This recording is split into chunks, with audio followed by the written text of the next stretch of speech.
नदवी साहब, सर आपकी ओवैसी साहब हैदराबाद से बार बार उत्तर प्रदेश आते हैं, तो अब की अखिलेश यादव ने कहा कि चलो जहां से तुम महाराष्ट्र में जीते हो हम पहले वहां जाके कील ठोक के आए।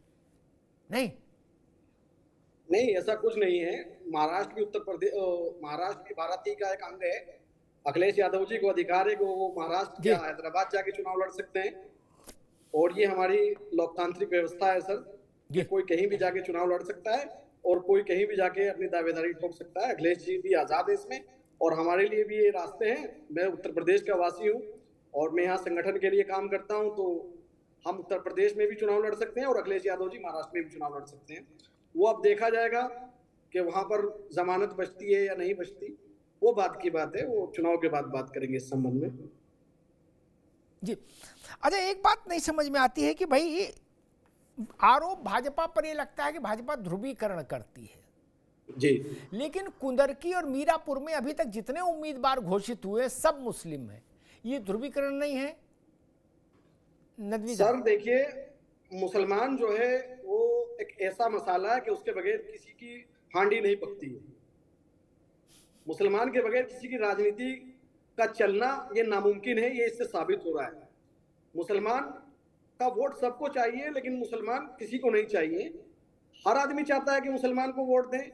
हम देखिए साहब, एक खुले लफ्जों में आपसे मैं एक बात कहना चाहता हूं कि ऑल इंडिया मजलिस इत्तेहादुल मुस्लिमीन की जो राजनीति है, हम लोगों की जो सियासत है, वो भाजपा को रोकने वाली नहीं है, बल्कि हमारी क़यादत और हमारी सियासत का मकसद है अपनी क़यादत को खड़ा करना, अपनी पार्टी को वजूद में लाना।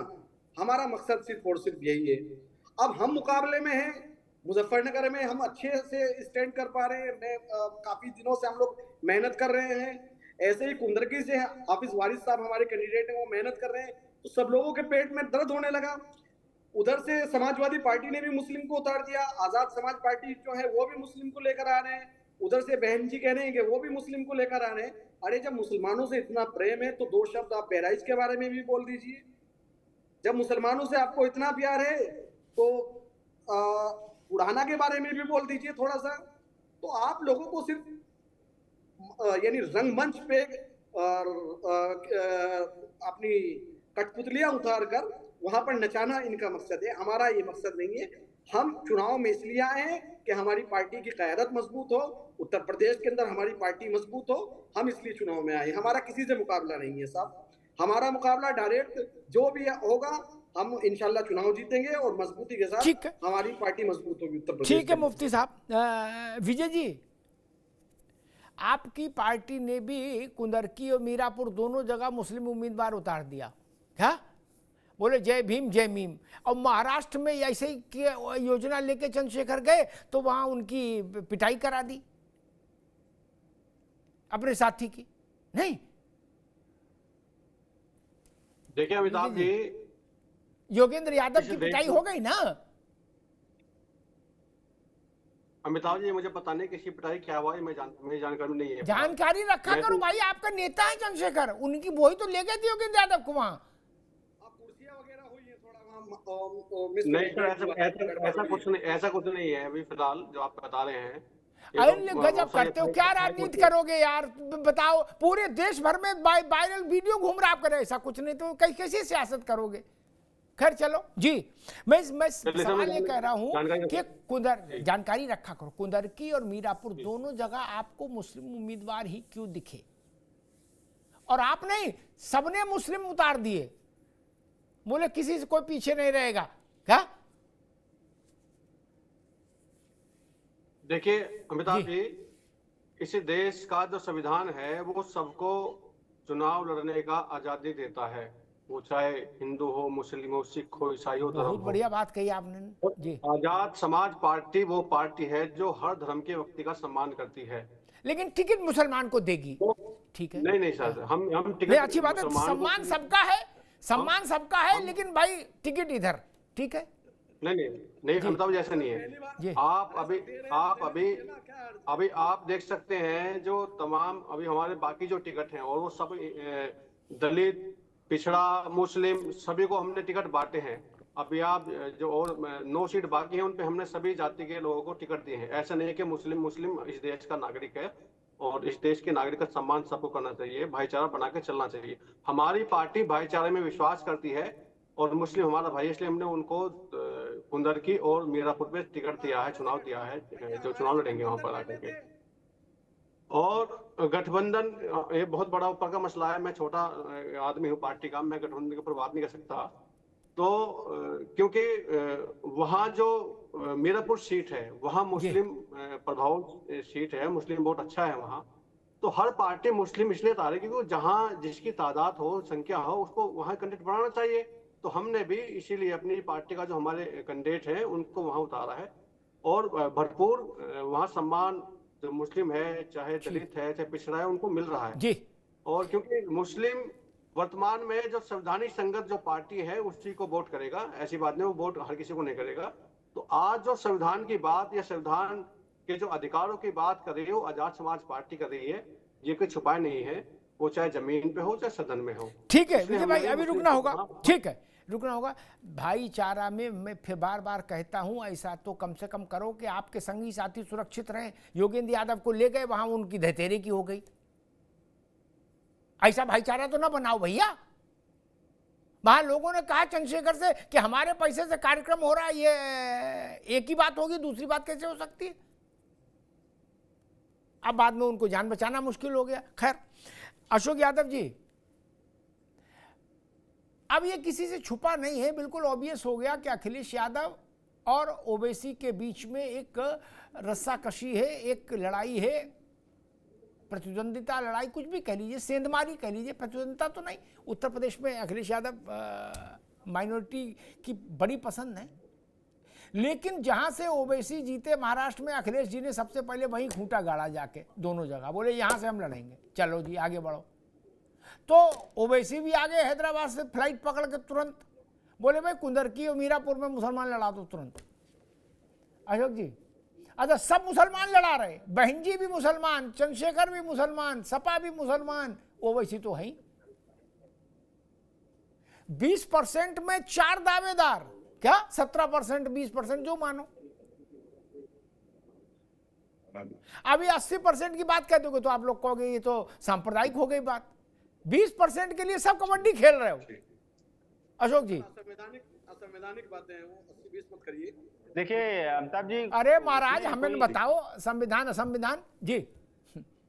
अमिताभ जी देखिए, इसमें कोई कबड्डी खेलने की बात नहीं है, और चूंकि ओवैसी जी से हमारा कोई कंपटीशन भी नहीं है, ओवैसी जी हैदराबाद की हैं, हम लोग उत्तर प्रदेश की राजनीति करते हैं, तो कोई बहुत बड़ा मतलब नहीं है। मतलब सिर्फ ये है कि जो संगठन के साथ जो दृश्य और अदृश्य शक्तियां जो चल रही हैं, उन दृश्य और अदृश्य शक्तियों को खास तौर से उत्तर प्रदेश का पीडीए समाज पहचानता है। अब देखिए, एक ऐसा संगठन जो अपने आप को दुनिया का सबसे बड़ा संगठन कहता है, जो संगठन पीडीए के साथ साथ भगवान को भी झांसे में रख सकता है, भगवान को भी धोखा दे सकता है, जिस संगठन के मुखिया नॉन बायोलॉजिकल हो सकते हैं, जो संगठन प्रदेश और देश में कहीं भी चुनाव को देखते हुए दंगे करा सकता है, उस संगठन के साथ इतनी शक्तियां चलती हैं अमिताभ जी कि आप कल्पना नहीं कर सकते। बहुत सारी दृश्य और अदृश्य शक्तियां चलती हैं। अदृश्य शक्तियां कौन सी हैं अशोक जी? अदृश्य शक्तियां, अदृश्य शक्तियां मुझे बताने की जरूरत नहीं है, बताई दो। अब आज तो मौका भी है, दस्तूर भी है, बताई दो। नहीं अमिताभ जी देखिए, अदृश्य शक्तियों को जनता जानती है कि वो जो बुराई का प्रतीक जो भाजपा है, उसके साथ अदृश्य शक्तियां कौन कौन सी हैं, और उसका उदाहरण आपको देखना हो तो जो लोकसभा चुनाव देखिए, उन अदृश्य शक्तियों को और दृश्य शक्तियों को दोनों को उत्तर प्रदेश की जनता ने, पीडीए ने 62 से 33 पे ला दिया। तो आप देखिए, जनता बहुत जागरूक अमिताभ जी, वो सबको पहचानती है कि कौन जो खाल उड़ के है, कौन जो असली वाला है, कौन नकली वाला है, जनता जानती है। मुसलमानों के लिए असली वाला कौन है और खाल ओढ़े कौन है, इसकी भी एक बार चर्चा हो जाए। 4 दावेदार हैं, मायावती जी, अखिलेश जी, ओवैसी और चंद्रशेखर, 4 दावेदार हैं। इनमें असली कौन है और खाल ओढ़े वाला कौन है अशोक जी? ये अमिताभ जी, मैं तो यही कहूंगा कि इसकी चर्चा जनता इसका जवाब दे देगी 13 तारीख को। मुझे लगता है इनका नाम लेना जरूरी नहीं है यहाँ पे, लेकिन मैं इतना जरूर बता दे रहा हूँ आपको कि जनता उनको पहचानती है और किसके साथ जनता को जाना है। मैं 20% की बात नहीं कर रहा हूँ जिसकी बात आप कर रहे हैं, मैं पीडीए की बात कर रहा हूँ। हम तो इसी की बात कर रहे हैं आज।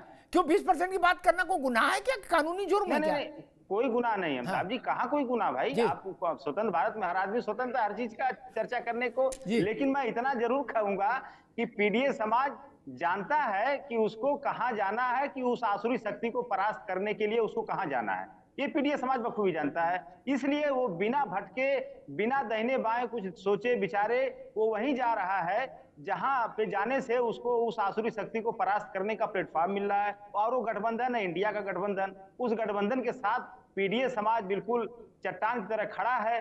अब इसमें कहीं कोई लेश मतलब समझ गए भाई, आपने मुंह से नहीं कहा, लेकिन मतलब आपका यही है कि असली, एक मिनट रुको मुफ्ती, असली आप मतलब अशोक जी का यही है कि असली हमें इधर देखो, भटको नहीं, बाकी खाल वाले हैं। गाजियाबाद से चलो सहारनपुर की तरफ पूरे रास्ते, तो मामा का ढाबा असली इधर है, फोटो के साथ ऐसे होर्डिंग लगे हैं पूरे में। अब यही समझ में नहीं आता कौन असली है, सब में मामा दिख रहे क्या, मामा का ढाबा असली वाला। उत्तर प्रदेश के मुसलमान यही परेशान है, वो कह रहे सब मामा का ढाबा है और सब फोटो लगाए करे असली इधर है। कहाँ जा रहे हो, इधर देखो असली ढाबा। आपका ध्यान किधर है, असली ढाबा इधर है। हाँ, वो आपका ध्यान किधर है, ठीक कही मुफ्ती ने, असली ढाबा इधर है। तो समस्या तो यही है सब। दीपक सोनकर जी, इतने सारे असली ढाबे हैं क्या, और उनके बीच में आपको लड़ना है, कैसे देख रहे हैं लड़ाई? आपकी पार्टी ने तो भाई गजबे कर दिया, वो पता नहीं कौन सा किस अलमारी में रख दी है, लिस्ट निकल ही नहीं रही है। दीपक जी, लिस्ट किसी अलमारी में नहीं है, लिस्ट हम लोगों ने भी अभी हमारे प्रदेश अध्यक्ष जी का भी बयान सुना था। निश्चित तौर पर भारतीय जनता पार्टी में सामूहिकता के निर्णय के साथ तो प्रदेश की समिति और कोर कमेटी निर्णय करती है, तो प्रदेश की कोर कमेटी ने केंद्रीय चुनाव समिति को निर्णय भेजा है। सारे नाम पर चर्चा हो गई, जल्द ही वो लिस्ट घोषित हो जाएगी और प्रत्याशी घोषित हो जाएंगे। मगर जो आपने मामा की ढाबा की बात करी कि सारे असली वाला किधर है, देखिए आज इस राजनीति के अंदर, इस राजनीति चुनाव जैसे ही तैयारी होती है, कोई भी दल है, जैसे सारे दल, चाहे बसपा हो, समाजवादी पार्टी हो, चाहे ओवैसी की पार्टी हो, सारे लोगों ने मुस्लिम प्रत्याशी उतारने का काम किया और किस तरीके से वोट बैंक की राजनीति को कैसे बढ़ाया जाए, धर्म की राजनीति कैसे कराई जाए, और सारे लोग उस केवल एक वोट बैंक के लिए एक दूसरे धर्म को हमेशा से टिप्पणी करने का काम करते हैं। चाहे समाजवादी पार्टी के पूर्व विधायक हो महबूब अली जी, वो कहते हैं अरे भाई मुसलमान अब बड़ी संख्या में बढ़ गए हैं, अब एक हो गया है, आगे क्या होगा हम देखेंगे। समाजवादी पार्टी के राष्ट्रीय अध्यक्ष हमेशा से हिंदुत्व और मठ और मठाधीश के संतों पर अपमान करने का काम करते। कांग्रेस के राहुल गांधी जी हिंदुओं को अहिंसक बताने का काम करते, और ओवैसी जी का तो जवाब ही नहीं है। वो तो लगातार जितना धर्म को, जितना हिंदुत्व को अपशब्द करने का काम करते। तो ये प्रदेश की जनता इस बात को भी जानती है। मगर मैं एक बात और कहूंगा, गलत बात दीपक सोनकर जी, चाहे वो हिंदू हो, मुस्लिम हो, न लगाइए, ईसाई हो, मुझे कोई एक स्टेटमेंट किसी सरकार में उसके लिए ये बात कही हो, आप गलत बयानी से काम ले रहे हैं यहाँ पर। एक मिनट उनकी बात आ जाए, मुफ्ती ओसामा, एक मिनट रुको, पहले उनकी बात आ जाए, अभी केवल दीपक की आवाज जी, ओसामा अभी रुको, पहले बात आ जाए फिर जी, आप दीपक सुनकर। इतनी चिल्लाहट अच्छी नहीं है। देखिए प्रदेश की जनता ये जानती कि किसने उसको मूलभूत सुविधाओं से जोड़ने का काम किया है, किसने उस मूलभूत सुविधाओं से उसको दूर रखने का काम किया है, किसने उस गरीब कल्याण की योजना गरीबों तक पहुंचाने का काम किया और किसने उस गरीबी को, उसकी जमीनों को छीनने का काम किया है।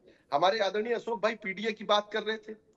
इस प्रदेश की जनता ये भी जानती है कि किस पीडीए की बात करते हैं। जब समाजवादी पार्टी की सरकार रही तो एक जाति के अलावा कितने पिछड़े लोगों को लिए बढ़ाने का काम कर दिया, कितने पिछड़ों की योजनाएं खड़ी करने का काम कर दिया। ये दलितों की बात करते हैं तो दलितों में कितना इन्होंने दलित नेताओं को नेतृत्व देने का काम कर दिया।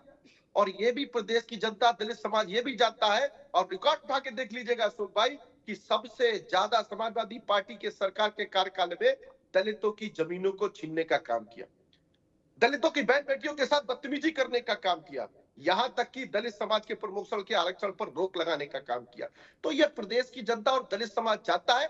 और सबसे बड़ी बात है, ये पैरेलल देख रहा है, चाहे कोई जाति हो, कोई धर्म हो, उसको मूलभूत सुविधाओं से फर्क पड़ता है कि किसने उसको आवास दिया, किसके स्तर पर किसने आवास से जोड़ने का काम किया, किसने उसके आयुष्मान कार्ड से इलाज कराने का काम किया, किसने अपराधियों और माफियाओं को संरक्षण देने का काम किया, किसने दंगइयों को संरक्षण देने का काम किया, जो उत्तर प्रदेश में लगातार भ्रष्टाचार में डूबे रहे लोग, लगातार सैफई महोत्सव में जनता की बर्बादी करते रहे लोग, ये सारी जनता उस बात पर पैरेलल देख करके जवाब देती है। और निश्चित तौर पर चाहे उपचुनाव की बात हो, भारतीय जनता पार्टी अपने बातों को, अपनी योजनाओं को जनता के बीच में लेकर के जाती है। जनता का निर्णय है, जनता का जनादेश सर पर स्वीकार करती है और निश्चित तौर पर जनता अच्छे निर्णय के साथ और उसी तरीके से ठीक है